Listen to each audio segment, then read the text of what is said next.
पैसा सब कुछ नहीं खरीद सकता, इसलिए पैसों के लिए अपने परिवार को महत्व देना कम मत करें। पैसा खो देने के बाद फिर से कमाया जा सकता है, लेकिन अपनों को खो देने के बाद दोबारा वापस नहीं पाया जा सकता।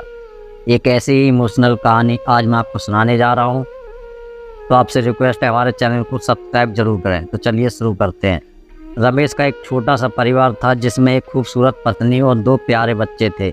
उसकी पत्नी और बच्चे हर हाल में खुश थे, लेकिन रमेश उन्हें ज़िंदगी के सारे ऐशो आराम देना चाहता था और इसके लिए वह प्रतिदिन 16 घंटे से भी अधिक काम किया करता था।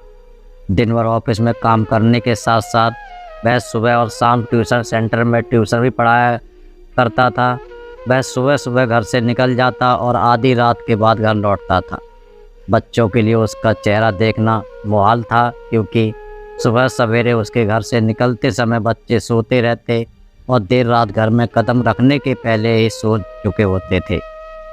हाँ, रविवार को जरूर वह घर पर होता, लेकिन उस दिन भी वह किसी न किसी काम में व्यस्त रहता और उसका समय परिवार के साथ न बीत कर काम करते हुए बीतता। परिवार उसके साथ क्वालिटी टाइम बिताने का बस इंतज़ार करता रह जाता। पत्नी अक्सर उससे कहा करती कि उसे घर में वक्त बिताना चाहिए, बच्चे उसे बहुत मिस करते हैं। उस वक्त वह यही जवाब देता कि ये सब मैं उनके लिए ही तो कर रहा हूँ। बढ़ते घरेलू खर्च और स्कूल खर्च के लिए मेरा ज़्यादा काम करना ज़रूरी है।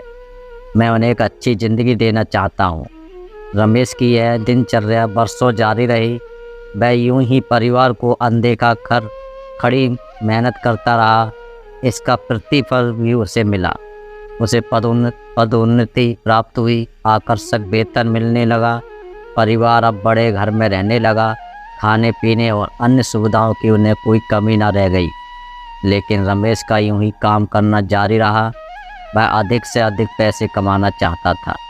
पत्नी पूछती, आप पैसे के पीछे क्यों भाग रहे हैं? हमारे पास जो है हम उसमें खुश रह सकते हैं। तो उसका जवाब होता कि मैं तुम्हें और बच्चों को दुनिया जहाँ की खुशियाँ देना चाहता हूँ। बस कुछ साल और मुझे मेहनत करने दो। पत्नी चुप हो जाती। 2 साल और बीते। इन 2 सालों में रमेश मुश्किल अपने परिवार के साथ समय बिता पाया। बच्चे अपने पिता को देखने, उससे बातें करने को तरस गए।